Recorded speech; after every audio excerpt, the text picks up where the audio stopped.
감사합니다. 네, 우리 전후좌우에 있는 우리 믿음의 가족들 서로 바라보시면서 한 주간 평안하셨습니까? 우리 사랑과 축복의 교제 나누도록 하겠습니다. 네, 우리 또 영상으로 예배하고 있는 우리 하나의 가족들 향해서 우리 손을 들어서 사랑하고 축복합니다 인사 나누겠습니다. 네.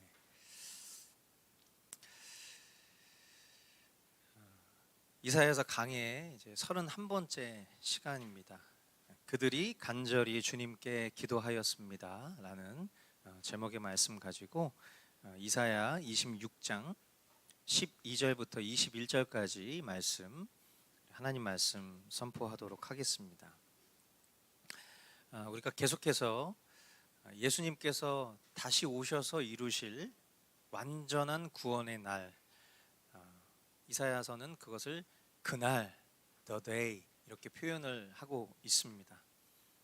그날에 부를 승리의 노래, 구원의 노래, 우리가 그것을 살펴보고 있는데요.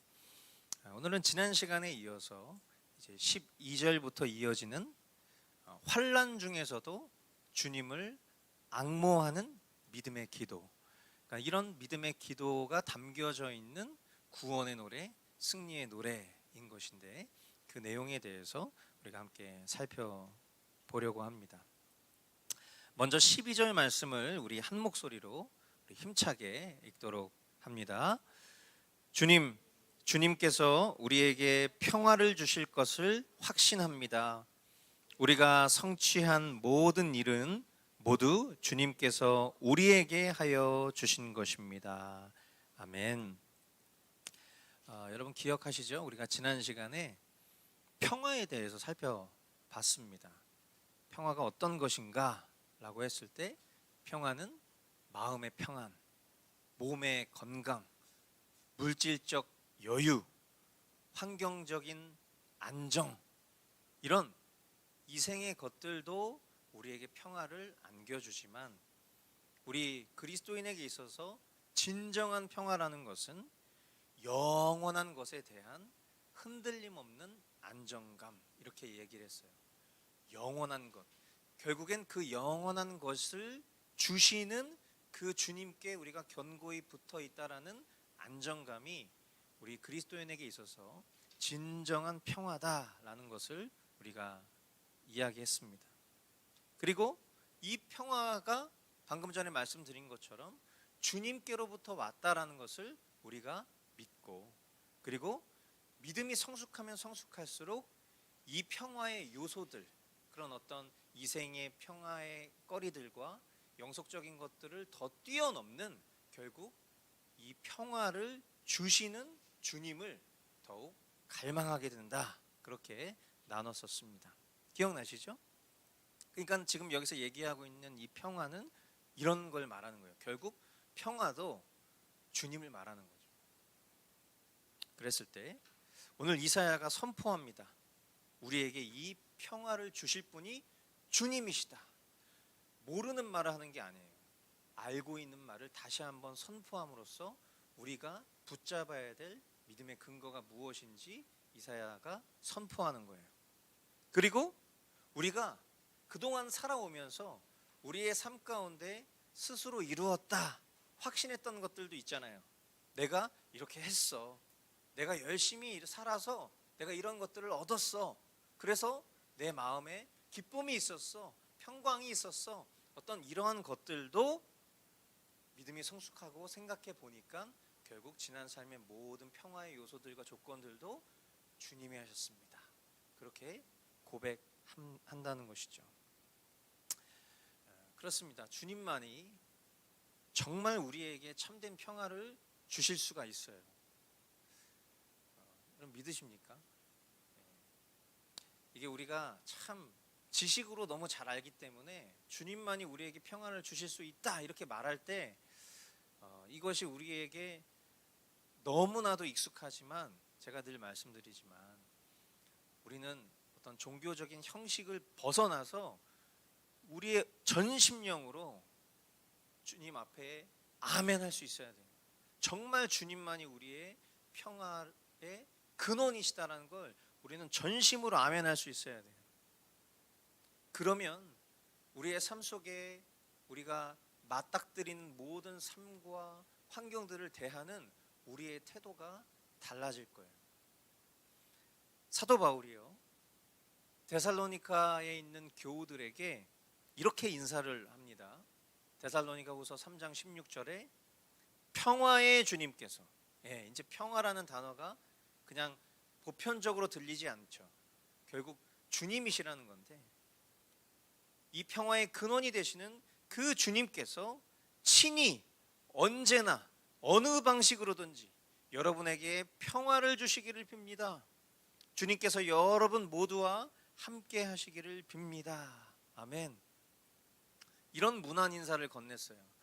그러니까 오늘 우리가 함께 나누었던 이런 말씀을 인식하고 살아가는 성도라면 이 사도 바울이 건네는 이 평화의 메시지, 이 평화의 안부조차도 그치, 이 인사를 들은 나도 이 모든 나를 둘러싸고 있는 평화의 근원이 주님뿐이지 라고 그렇게 인정하는 거예요. 마치 신앙 고백적인 인사 같은 것이죠.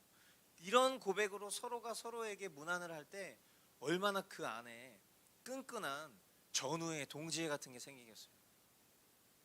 하나님 나라의 시민으로서, 하나님의 자녀된 백성으로서 우리의 평화의 근원은 우리 아버지 주님이시여, 이런 고백이라는 거죠.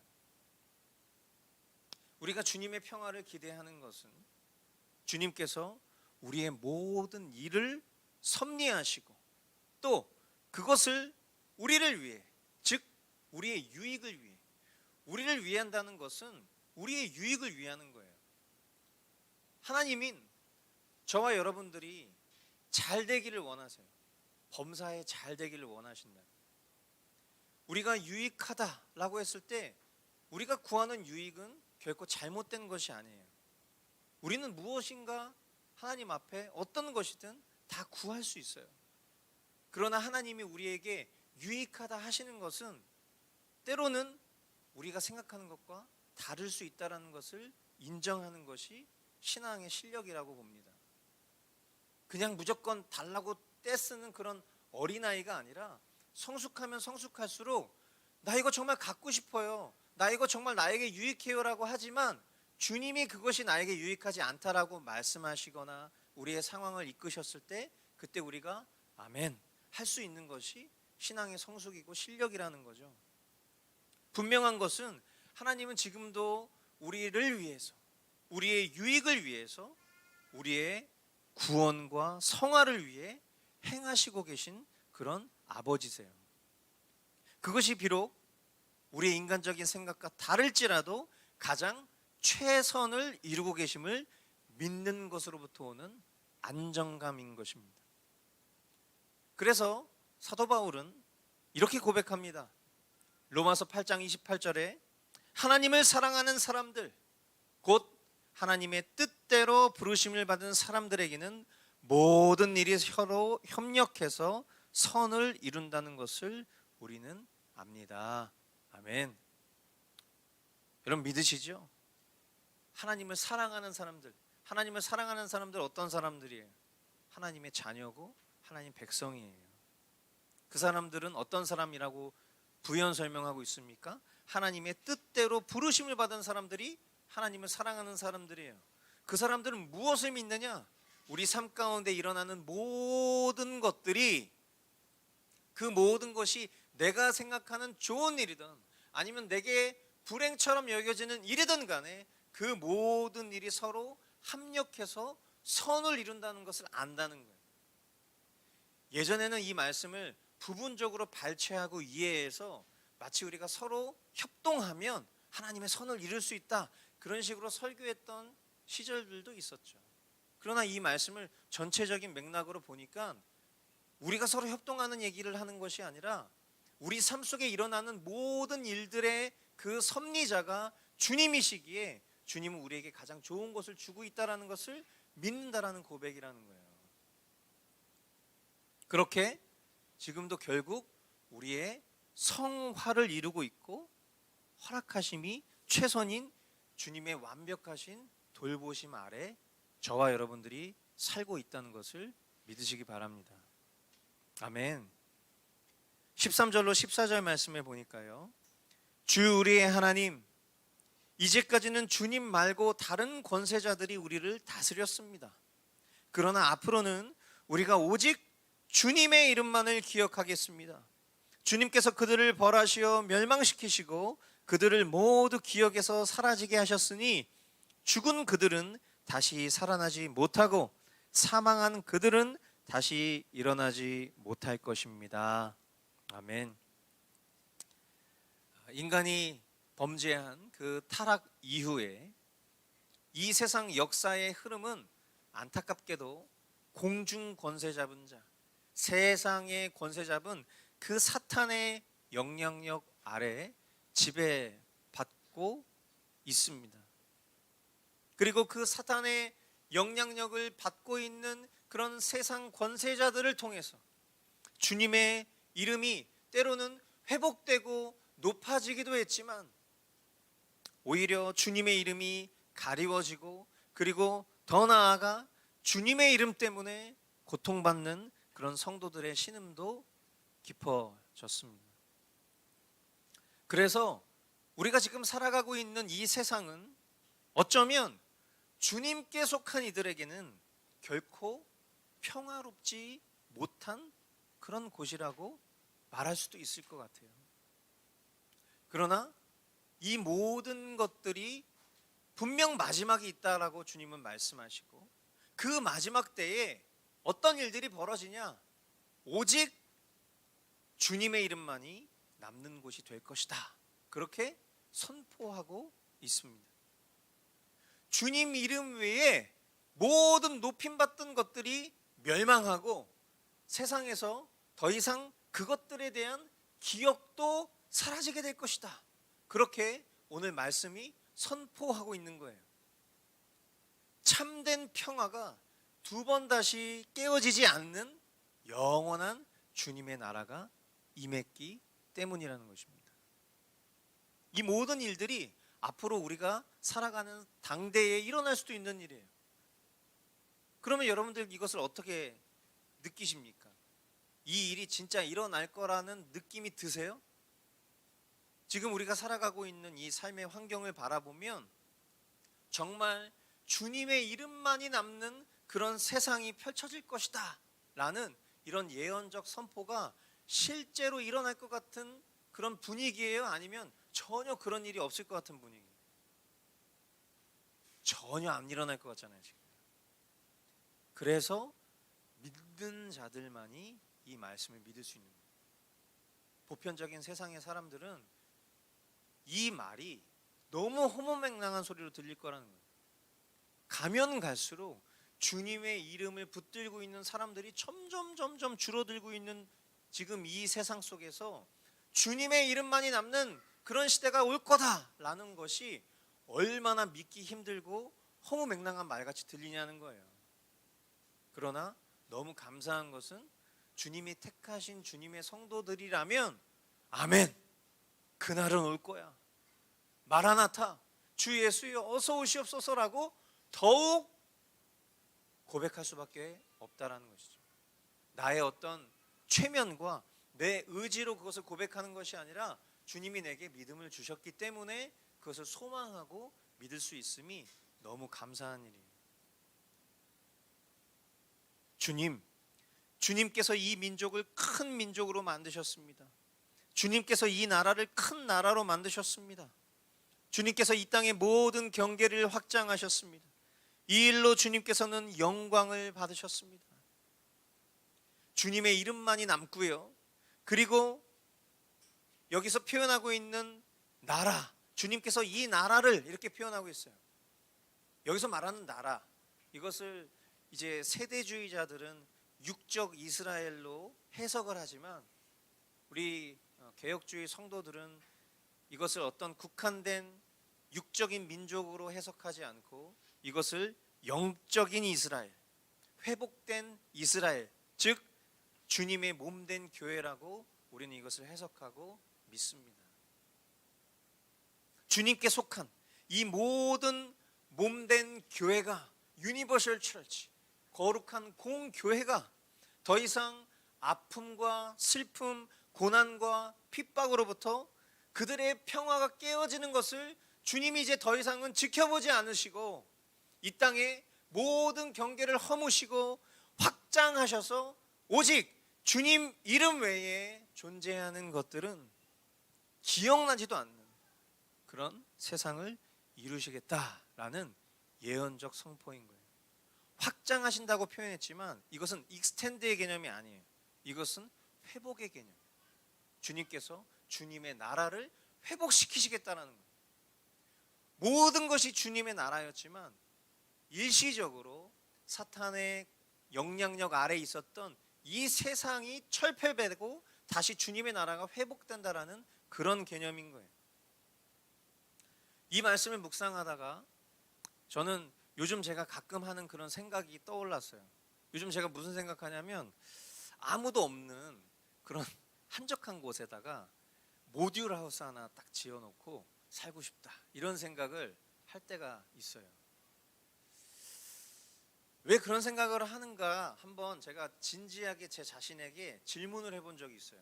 제가 제 아내한테 여보 우리 그냥 어디 조그만 저기 맹지 같은 거라도 땅 하나 사가지고 우리 거기에다가 그냥 모듈하우스 하나 놓고 살면 어때? 그러면 제 아내는 맨날 하는 얘기가 나는 쿠팡 안 되는 곳에선 살고 싶지 않아. 오늘 아침에도 그러더라고.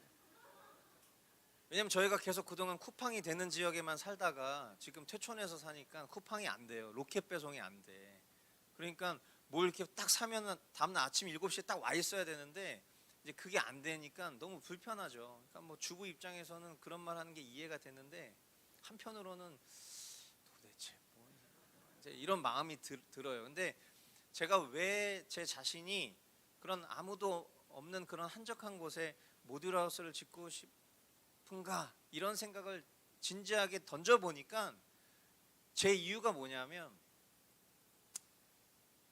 담배 연기 또 불량한 이웃들 주차 문제 이런 여러 가지 겪고 싶지 않은 그런 어려움을 피해서 내 사랑하는 가족이 이런 것들로 인해서 불편함을 겪지 않고 내 마음과 정신이 그런 것들 때문에 소모되지 않는 어떤 그런 평화를 누리고 싶어하는 그런 삶을 기대하기 때문이다라는 그런 답변이 나온 거예요, 제 안에. 그래서 내가 그냥 막연하게 그냥 한적한 곳에 모듈하우스 놓고 살고 싶다 이런 생각이 그냥 나온 게 아니라 진지하게 제 자신에게 질문을 던져보니까 그런 이유들 때문이었더라라는 것이죠. 그런데 이제 이런 결론을 딱 내리고 나니까 이내 마음에 질문이 또 찾아오는 거예요. 꼬리에 꼬리를 무는 질문. 어떤 질문이냐면 세상에서 살아갈 때 결국 우리가 살아가고 있는 삶 속에서 만나는 그런 이웃들에게 누군가는 복음을 전하고 복음을 보여줘야 되는데 나 자신의 안정과 평화를 위해서 내가 그렇게 살아간다면 그럼 나는 누구한테 복음을 전할 수 있지? 이제 이런 질문이 따라오고요. 그리고 제 아내가 말하는 것처럼 세상에서 살아가는 삶 속에서 그렇게 살아가는 삶은 너무 불편하지 않을까? 이제 그런 질문이 계속 따라오는 거죠. 그러니까 이런 질문에서 답이 나오고 답이 나온 거에 또 다른 질문이 던져지고 이런 걸 뭐라 그래요? 번민이에요, 번민. 끊임없는 질문과 질문 속에서 답을 찾을 수가 없는 그런 삶. 확실한 게 뭡니까? 결국 우리가 살아가는 이 생의 삶은 이토록 완전하지가 않아요. 끊임없는 질문이 계속 맴맴 도는 그런 앞서서 우리가 얘기한 것과 같은 평화가 깨어진 삶이라는 거예요. 주님은 오늘 말씀을 통해서 이런 번민으로 살아가고 있는 우리에게 다시금 이룩하실 그 하나님 나라에 대한 선포로 우리가 이 땅을 살아갈 수 있는 힘과 소망을 안겨주십니다. 그날을 더욱 소망하게 하시는 거예요. 그러니까 우리가 세상에 속한 사람들은요 그냥 그 번민에 사로잡혀서 살아가는 것이 당연하다라고 여기는 거예요. 그런데 저와 여러분들은 이러한 삶의 끝자락에 그날이 있다는 것을 알기 때문에 우리는 계속 소망하며 살아간다는 거예요. 아멘이시죠? 16절, 그러나 주님께서 그들을 징계하실 때에 주님의 백성이 환난 가운데서 주님을 간절히 찾았습니다. 그들이 간절히 주님께 기도하였습니다. 아멘. 여러분, 이토록 이 세상에 임한 하나님의 징계와 환난으로 인해서 마지막 때에 이 세상과 그 속에 살아가는 주님의 백성들에게 동일한 어려움이 있겠지만 주님의 백성들은 분명 다른 태도를 가지고 있음을 다시금 말씀하고 계세요. 그것은 어떤 태도인가? 너무 중요한 거예요. 한번 따라해 주시겠어요? 주님을 간절히 찾는 태도. 마지막 때가 되면 될수록 저와 여러분을 포함한 이 세상 모두의 죄가 관영하여서 그 속에서 하나님의 심판이 임박하고 있을 때에 하나님의 백성들을 포함한 모든 세상이 신음하며 살 것인데, 그 신음하며 살아가며 고통받는 그 세상 가운데 하나님의 백성에게 구별된 태도가 있다면 그것은 주님을 간절히 찾는 태도라는 거예요. 그리고 그 주님을 간절히 찾는 태도를 한 단어로 뭐라고 표현하고 있냐면 그것을 기도라고 표현하고 있어요. 이것이 기록된 히브리어 차쿤 라퀴시라는 그 원어를 직역해 보면 뭐라고 해석을 할 수 있냐면 속삭이는 기도를 퍼붓다. 주님을 간절히 찾는 그 태도를, 그 사용된 원어를 그대로 직역하면 속삭이는 기도를 퍼붓다, 쏟아붓다, 그렇게 해석할 수 있다는 거예요. 역사적으로 이스라엘 백성들은요, 아시리아와 이 바빌론 그 포로 생활 중에서 부자유스럽고 그리고 힘든 상황 속에서도 그들은 조용히 속삭이는 기도를 주님 앞에 쏟아 부었어요. 초대교회 주님의 성도들도요, 극심한 핍박 중에서도 이 기도를 멈추지 않았습니다. 아주 주님 앞에 계속해서 기도를 쏟아 부었어요. 우리가 잘 아는 뮤지컬 더 북에서 등장하는 그 롤라드, 여러분 그 롤라드 뜻 뭔지 아시잖아요. 중얼거리는 자라는 뜻이죠. 중얼거리는 자. 그들이 뭐 정신병자입니까? 뭘 중얼거렸겠냐고요. 우리는 그들이 성경이 된 사람들이어서 진리된 그 하나님의 말씀, 각 사람이 마태복음이 되고 각 사람이 요한복음이 되고 누구는 사도행전이 되고 이런 식으로 그렇게 그들이 성경을 계속해서 외우고 그리고 그 비텐베르크 성당 앞에 모여서 그들이 그것을 선포하는 그런 중얼거림이라고 우리는 이해하고 있지만 그것만으로 충분하지 않았을 겁니다.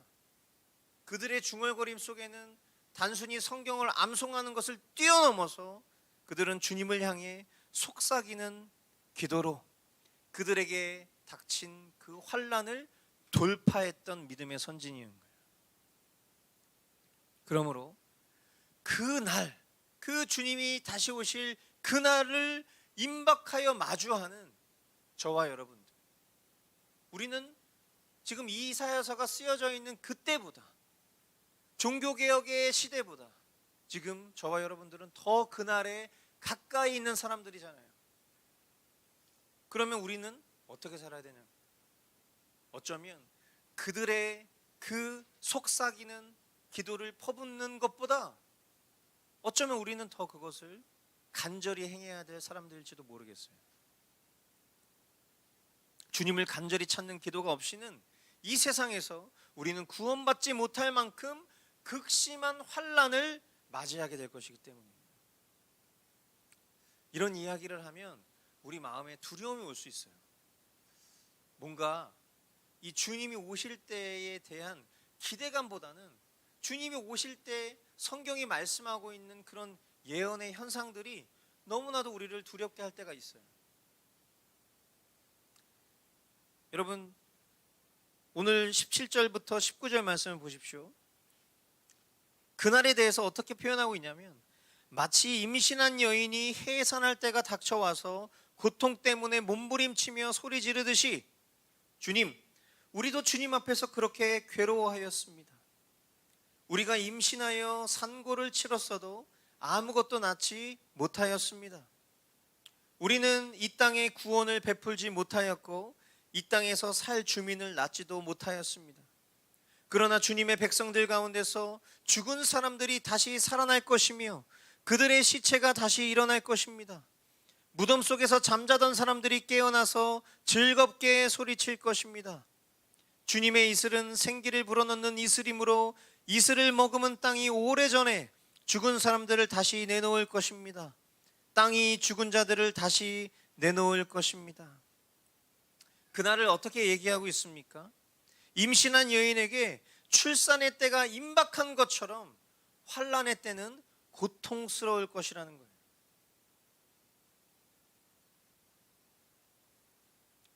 그러나 주님이 이렇게 말씀하셨죠. 마태복음 24장 21절로 22절 우리 같이 한 목소리로 읽어보도록 합니다. 시작. 그때에 큰 환난이 닥칠 것인데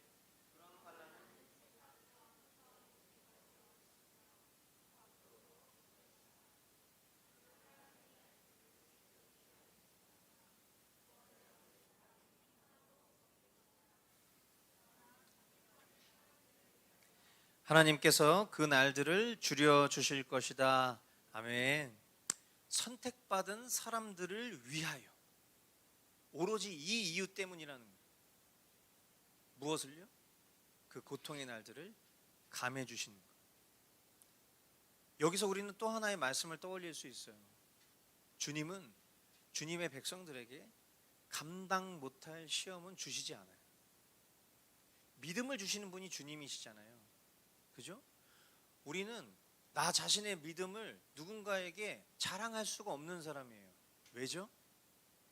내 믿음이 내 실력이 아니기 때문에. 내가 다른 사람보다 믿음이 좋다고 다른 연약한 믿음을 가진 사람들 때문에 내 마음이 힘들잖아요. 그건 교만한 거예요.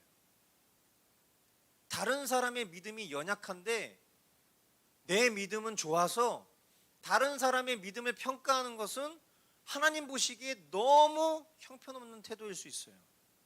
왜냐하면 내가 소유한 내 믿음은 내게 아니니까. 우리가 믿음이 성숙할 때는요, 고만고만한데도 막 헐뜯고 평가하고 정죄하고 그래요. 왜 그렇죠? 믿음이 어린데 자기는 믿음이 어린 줄 몰라.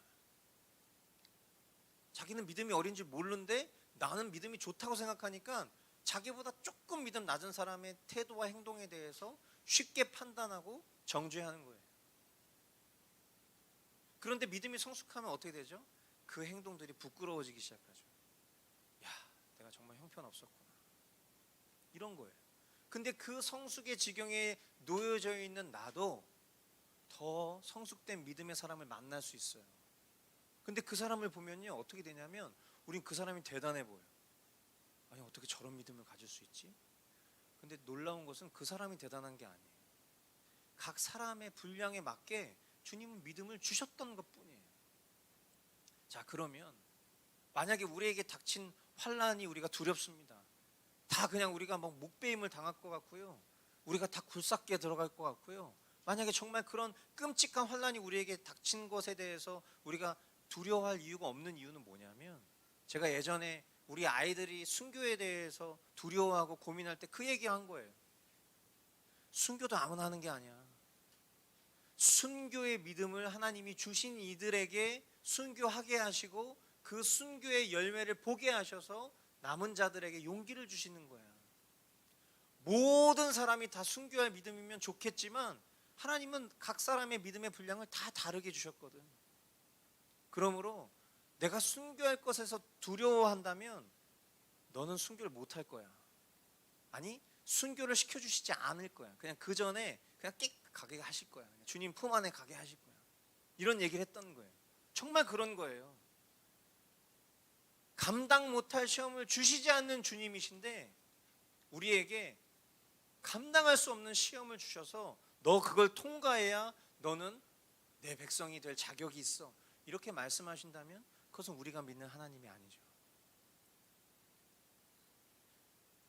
인내의 끝자락에 우리가 더 이상 이거 참을 수 없을 것 같다라고 그 고통의 신음이 터져 나오기도 전에 주님은 주님의 백성들에게 놀라운 승리의 감격을 보게 하실 것입니다. 여러분, 19절에서 예언하고 있는 이 말씀을요, 주님은 요한복음 5장에는 이렇게 말씀하십니다. 이 말에 놀라지 말아라. 무덤 속에 있는 사람들이 다 그의 음성을 들을 때가 온다. 선한 일을 한 사람들은 부활하여 생명을 얻고 악한 일을 한 사람들은 부활하여 심판을 받는다. 또한 사도 바울도 증거합니다. 고린도전서 15장 51절로 58절, 보십시오, 내가 여러분에게 비밀을 하나 알려드리겠습니다. 우리가 다 잠들 것이 아니라 다 변화할 터인데 마지막 나팔이 울릴 때에 눈 깜빡할 사이에 호련히 그렇게 될 것입니다. 나팔 소리가 나면 죽은 사람은 썩어 없어지지 않을 몸으로 살아나고 우리는 변화할 것입니다. 썩을 몸이 썩지 않을 것을 입어야 하고 죽을 몸이 죽지 않을 것을 입어야 합니다.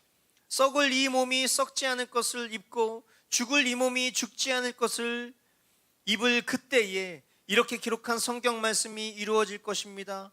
죽음을 삼키고서 승리를 얻었다. 죽음아, 너의 승리가 어디에 있느냐? 죽음아, 너의 독침이 어디에 있느냐? 죽음은, 독침은 죄요, 죄의 권세는 율법입니다. 그러나 우리 주 예수 그리스도를 통하여 우리에게 승리를 주시는 하나님께 우리는 감사를 드립니다. 그러므로 나의 사랑하는 형제자매 여러분, 굳게 서서 흔들리지 말고 주님의 일을 더욱 많이 하십시오. 여러분이 아는 대로 여러분의 수고가 주님 안에서 헛되지 않습니다. 아멘. 여러분, 우리가 평화의 기준을 어떻게 배웠죠? 이 세상과 나의 감정이 아니라 주님께로부터 오는 말씀과 그 성취를 얻는 것이라고 배우지 않았습니까?